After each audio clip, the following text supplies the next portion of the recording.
Good morning, ladies and gentlemen. We got him.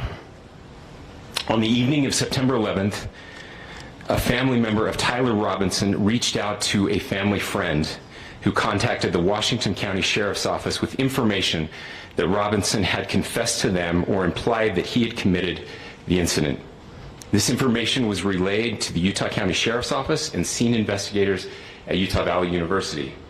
This information was also conveyed to the FBI. Investigators reviewed additional video footage from UVU surveillance and identified Robinson arriving on UVU campus in a gray Dodge Challenger at approximately 8:29 a.m. on September 10th, in which he is observed on video in a plain maroon t-shirt, light-colored shorts, a black hat with a white logo, and light-colored shoes. When encountered in person by investigators in Washington County on September 12th, in the early morning hours, Robinson was observed in consistent clothing with those surveillance images. Investigators interviewed a family member of Robinson who stated that Robinson had become more political in recent years. The family member referenced a recent incident in which Robinson came to dinner prior to September 10th, and in the conversation with another family member, Robinson mentioned Charlie Kirk was coming to UVU. They talked about why they didn't like him and the viewpoints that he had. The family member also stated Kirk was full of hate and spreading hate. The family member also confirmed Robinson had a gray Dodge Challenger. Investigators identified an individual as the roommate of Robinson. Investigators interviewed that roommate, who stated that his roommate, referring to Robinson, made a joke on Discord. Investigators asked if he would show them the messages on Discord. He opened it and showed several messages to investigators and allowed investigators to take photos of the screen as each message was shown by Robinson's roommate. These photos consisted of various messages, including content of messages between the phone contact named Tyler with an emoji icon and Robinson's roommate's device. The content of these messages included messages affiliated with the contact Tyler, stating a need to retrieve a rifle from a drop point, leaving the rifle in a bush, messages related to visually watching the area where a rifle was left, and a message referring to having left the rifle wrapped in a towel. The messages also refer to engraving bullets and a mention of a scope and the rifle being unique. Messages from the contact Tyler also mentioned that he had changed outfits. I know there's been speculation as well as to the writing on those casings, those bullet casings, and I believe we have that as well. And I'll share that with you now. So the area north of Campus Drive Road where the suspect crossed over, you saw some of that in the video that we released last night, consists of a grassy area with trees on the edge of the UVU campus. Investigators discovered a bolt-action rifle wrapped in a dark-colored towel. The rifle was determined to be a Mauser Model 98 30-06 caliber bolt-action rifle. The rifle had a scope mounted on top of it. Investigators noted inscriptions that had been engraved on casings found with the rifle. Inscriptions on a fired casing read, "Notices, bulges, capital O-W-O, what's this, question mark." Inscriptions on the three unfired casings read, "Hey fascist, exclamation point, catch, exclamation point." Up arrow symbol, right arrow, and symbol, and three down arrow symbols. A second unfired casing read, "Oh Bella Chow, Bella Chow, Bella Chow, Chow Chow," and a third unfired casing read, "If you read this, you are gay, LMAO." We are indebted to law enforcement across the state who has worked seamlessly together, local law enforcement, state law enforcement, and our federal partners with the Federal Bureau of Investigation. We're grateful for everyone who worked together in such a short amount of time to find this person and to bring justice. I want to thank the public who has been so engaged, reviewing videos, helping us with sending in tips, and helping us get to this point.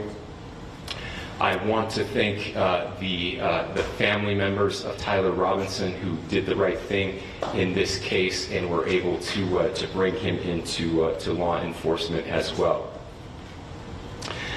I especially want to thank the family of Charlie Kirk, Erica, Charlie's parents, his children. I want us to be thinking of them as we bring justice in this case. They will be involved in that justice. We will be working very closely with them as we move through this process as well. This is a very sad day for our country, a terrible day for the state of Utah, but I'm grateful that at this moment we have an opportunity to bring closure to this very dark chapter in our nation's history. With that, I'll now turn the microphone over to the Director of the FBI, Kash Patel. Thank you, Governor. This is what happens when you let good cops be cops. The FBI and our partners are proud to stand here today together to bring justice to the family of Charlie Kirk and honor his memory. I want to express my deep gratitude to President Trump, the Vice President, and the entire White House who have been so incredibly supportive with both resources and just personally to the FBI as a team.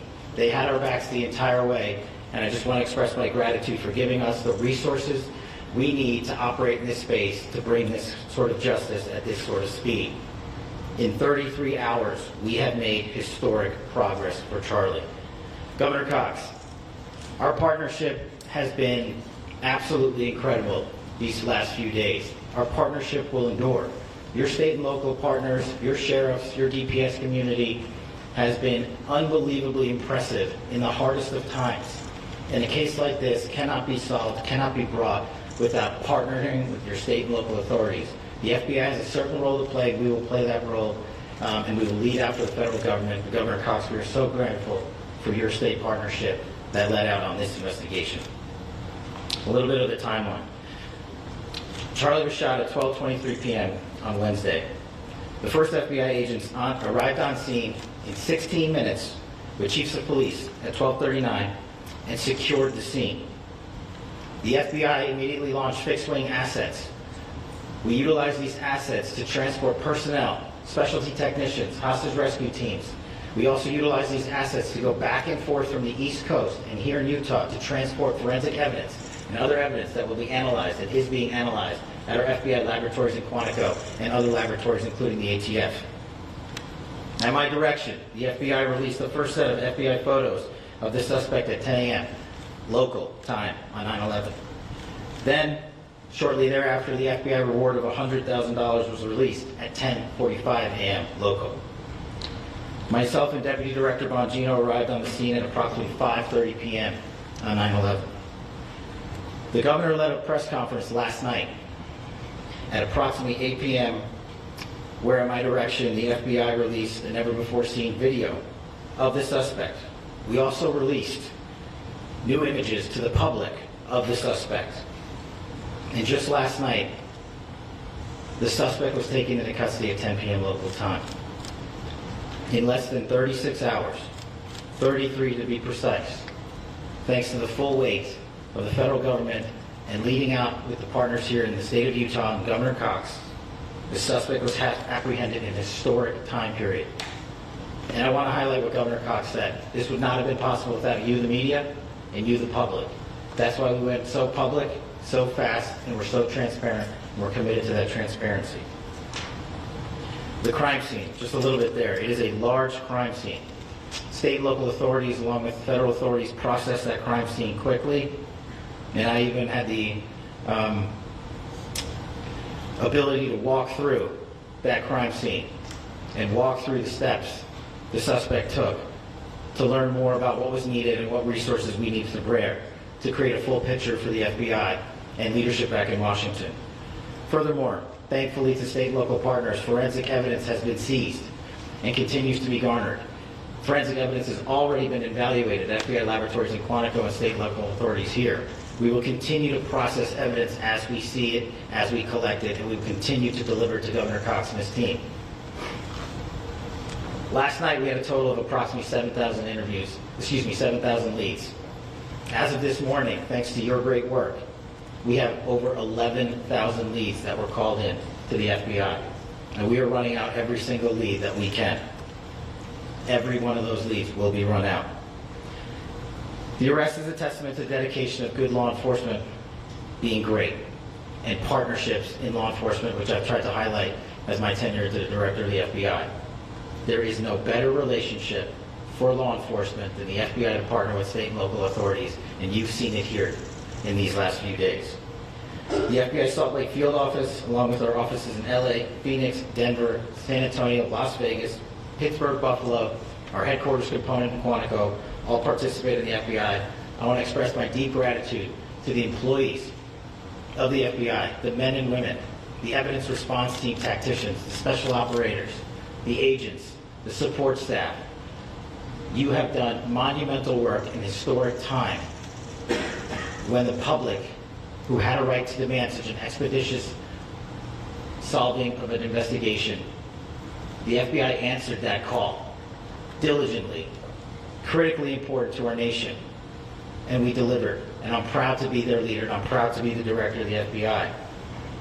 This is very much an investigation, as the governor said, and we will continue to work with state and local authorities to develop the investigation, to provide them the evidence they need for their ongoing prosecutions, and we will be here to answer every call they absolutely have, as long as it takes, for as long as we need to find and apprehend whatever suspects were involved in this crime. Lastly, to my friend Charlie Kirk, rest now, brother. We have the watch, and I'll see you in Valhalla.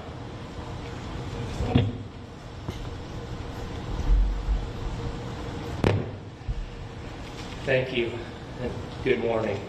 I would just like to take a few minutes as the sheriff to express my gratitude for everybody who has played a part in this investigation.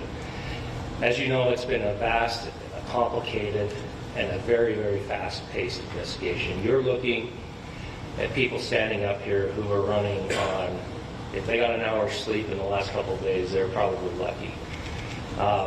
It has been very taxing.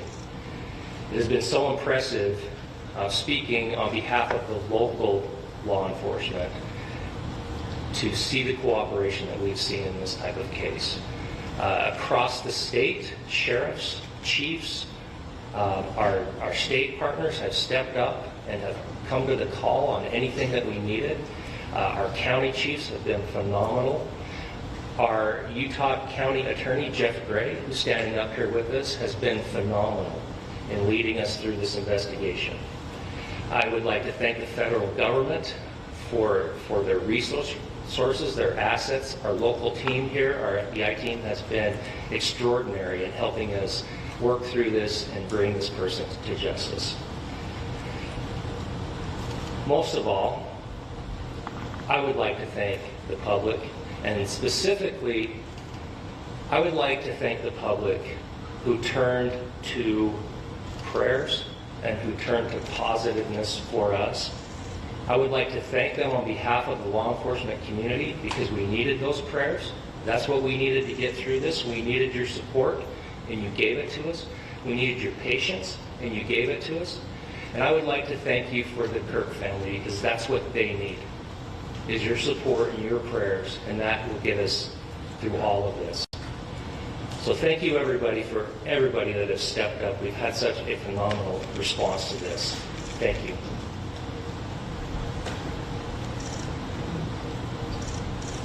I also want to give a special thanks to the Attorney General and the Department of Justice. Their unwavering support and their commitment to justice is shown true here. And without AG Bondi and Deputy Attorney General Todd Blanche and the resources they brought to bear, we would not have been able to complete our mission.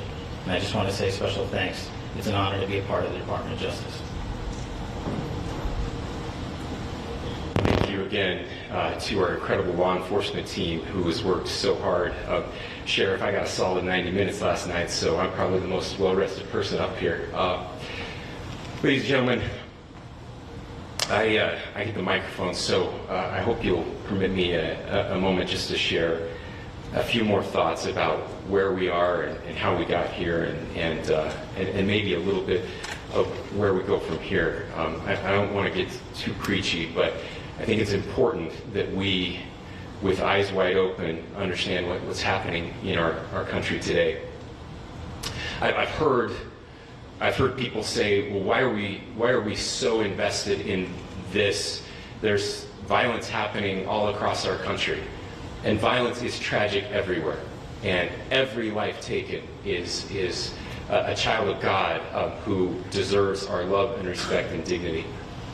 This is certainly about the tragic death, political assassination of Charlie Kirk. But it is also much bigger than an attack on an individual. It is an attack on all of us.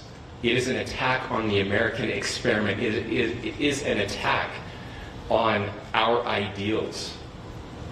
This cuts to the very foundation of who we are, of who we have been, and who we could be in better times. Political violence is different than any other type of violence for lots of different reasons. One, because in the very act that Charlie championed of expression, that freedom of expression that is enshrined in our founding documents, in having his life taken in that very act, makes it more difficult for people to feel like they can share their ideas, that they can speak freely. We will never be able to solve all the other problems, including the violence problems that people are worried about, if we can't have a clash of ideas safely and securely. Even, especially those ideas with which you disagree. That's why this matters so much. Over the last 48 hours, I have been as angry as I have ever been, as sad as I have ever been. And it was, as anger pushed me to the brink, it was actually Charlie's words that pulled me back. I'd like to share some of those. And specifically right now, if I could, I need to talk to the young people in our state, in my state, and all across the country. As President Trump reminded me, he said, you know who really loved Charlie? The youths. And he's right. Young people loved Charlie, and young people hated Charlie. And Charlie went into those places anyway. And these are the words that have helped me. Charlie said, when people stop talking, that's when you get violence. He said, the weak can never forgive. Forgiveness is the attribute of the strong. The only way out of the labyrinth of suffering is to forgive. Welcome without judgment, love without condition, forgive without limit. He said, always forgive your enemies. Nothing annoys them so much. A few months ago, I referenced this last night, Charlie posted to social media, when things are moving very fast and people are losing their minds, it's important to stay grounded. Turn off your phone, read scripture, spend time with friends, and remember, internet fury is not real life. It's going to be okay. He again said, when you stop having a human connection with someone you disagree with, it becomes a lot easier to commit violence. He said, what we as a culture have to get back to is being able to have a reasonable agreement, where violence is not an option. Now, again, to my young friends out there, you are inheriting a country where politics feels like rage. It feels like rage is the only option. But through those words, we have a reminder that we can choose a different path. Your generation has an opportunity to build a culture that is very different than what we are suffering through right now. not by pretending differences don't matter, but by embracing our differences and having those hard conversations. I think we need more moral clarity right now. I hear all the time that words are violence. Words are not violence. Violence is violence. And there is one person responsible for what happened here. And that person is now in custody and will be charged soon and will be held accountable. And yet, all of us have an opportunity right now to do something different. I want to thank my fellow Utahns. This bad stuff happens. For 33 hours, I was praying that if this had to happen here, that it wouldn't be one of us. That somebody drove from another state, somebody came from another country. Sadly, that prayer was not answered the way I hoped for. Just because I thought it would make it easier on us if we could just say, hey, we don't do that here. And indeed, Utah is a special place. We lead the nation in charitable giving. We lead the nation in service every year. But it did happen here. And it was one of us. But I want you to look at how Utahns reacted the last 2 nights. There was no rioting. There was no looting. There were no cars set on fire. There was no violence. There were vigils and prayers and people coming together to share the humanity. And that, ladies and gentlemen, I believe is the answer to this. We can return violence with violence. We can return hate with hate. And that's the problem with political violence, is it metastasizes. Because we can always point the finger at the other side. And at some point, we have to find an off-ramp, or it's going to get much, much worse. But see, these are choices that we can make. History will dictate if this is a turning point for our country. But every single one of us gets to choose right now if this is a turning point for us. We get to make decisions. We have our agency. And I desperately call on every American, Republican, Democrat, liberal, progressive, conservative, MAGA, all of us to please, please, please follow what Charlie taught me. I'll just conclude with words I share often from a friend and author, Yuval Levin, who was asked if he was optimistic about our country. And he said, I'm not optimistic. He said, I hate optimism. God, that sounds bad. But he said, optimism is a vice. It's this idea that good things are just going to happen. And he said, in the history of the world, good things have never just happened. He says, I'm not optimistic, but I am hopeful. And hope is the virtue that sits between the vices of optimism and pessimism. Hope is the idea that good things are going to happen because we can make them so. I still believe in our country.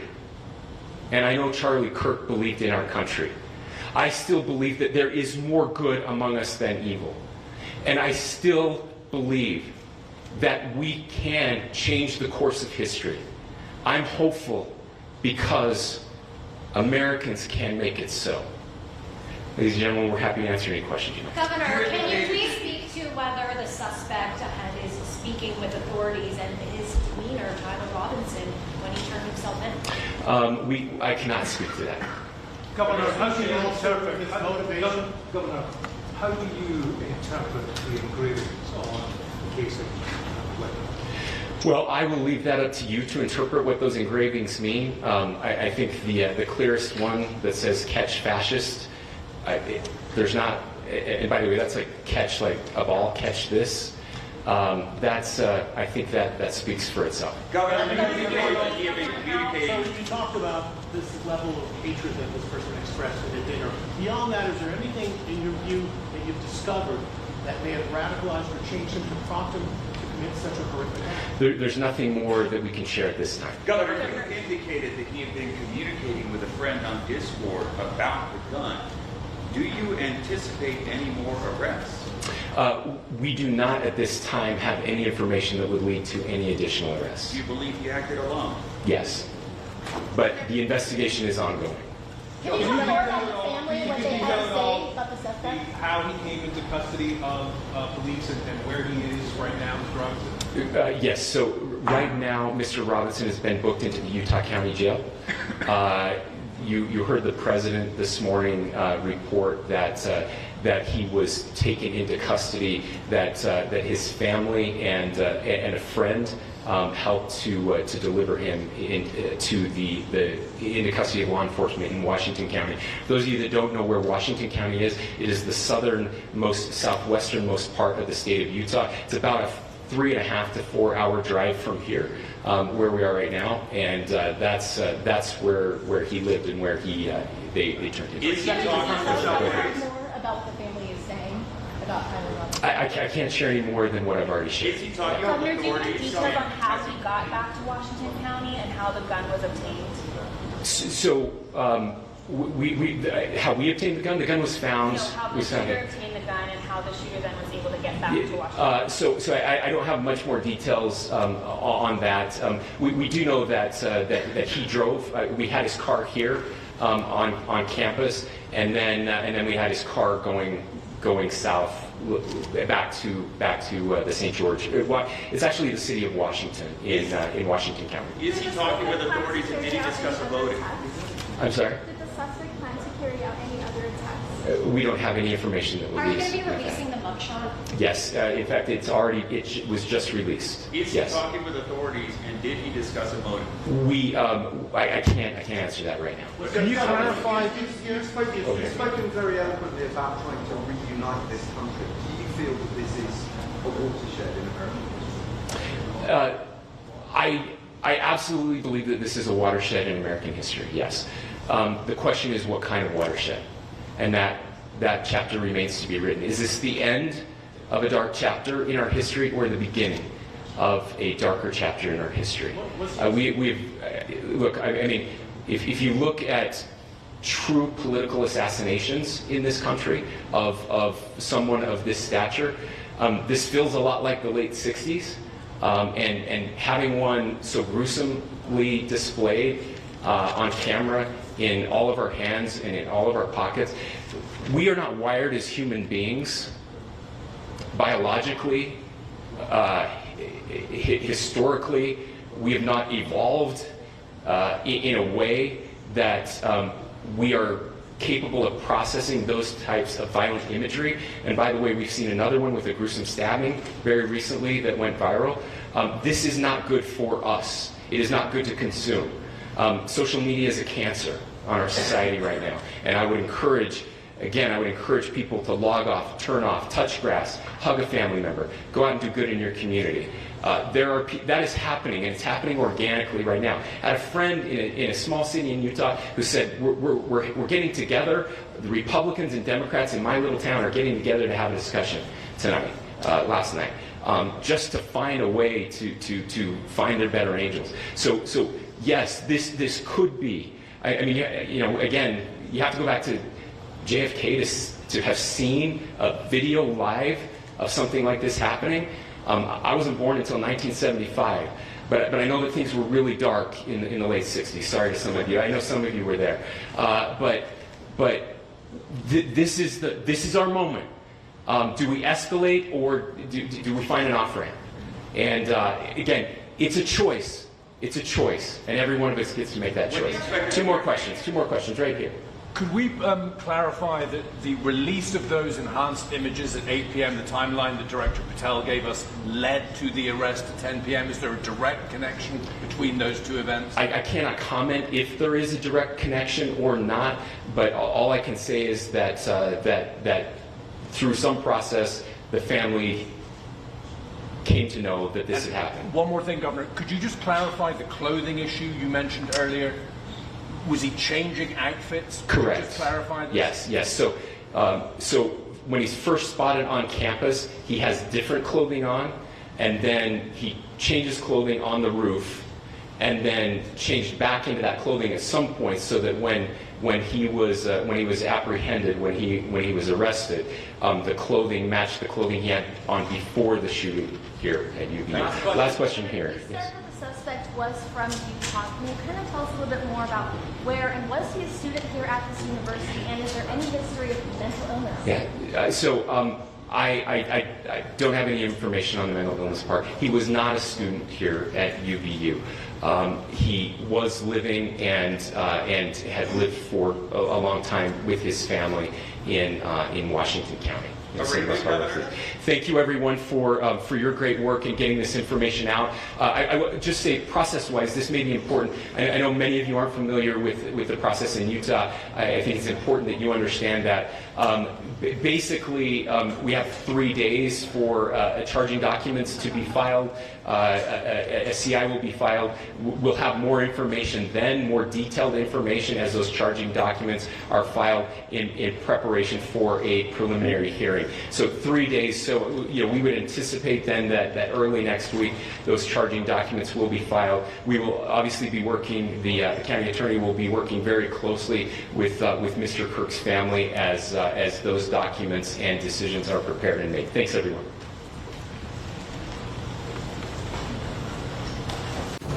If you like this content, like, comment, and subscribe.